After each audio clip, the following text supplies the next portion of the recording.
ఖొమైనీ అంత్యక్రియల్లో మరొక్కసారి అతిపెద్ద చర్చకి తావించింది ఆయన కొడుకు మొక్తజా ఖొమైనీ బ్రతికున్నాడా లేదా? ఆయన్ని సుప్రీమోగా ఎన్నుకున్నారు. ఏందో ఆయన ఇంకేముంది ఆ స్టేట్మెంట్ ఇచ్చాడు, ఈ స్టేట్మెంట్ ఇచ్చాడు అంటూ మొన్న స్టేట్మెంట్లు కూడా రిలీజ్ చేశారు.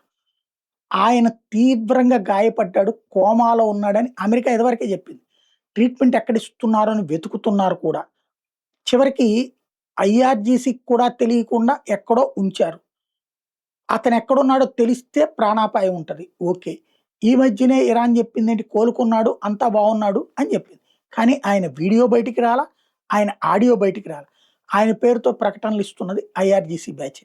కాబట్టి సంథింగ్ ఏదో జరిగింది. సరే వీడప్పుడంతా ఒక ఎత్తు. ఇప్పుడు పెద్ద కొమైనీ అంత్యక్రియలు.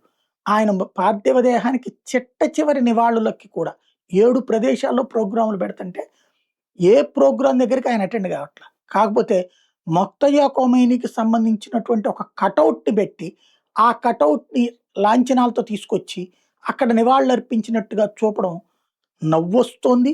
లేదా ఇంత భయస్థులు ఒకవేళ బతికుంటే రాలేనంత భయస్థుడా పిరికివాడా? లేదా బతికి లేడా? లేదా అసలు స్పృహలో లేడా? ఇది ఇప్పుడు చర్చకి తావిచ్చింది.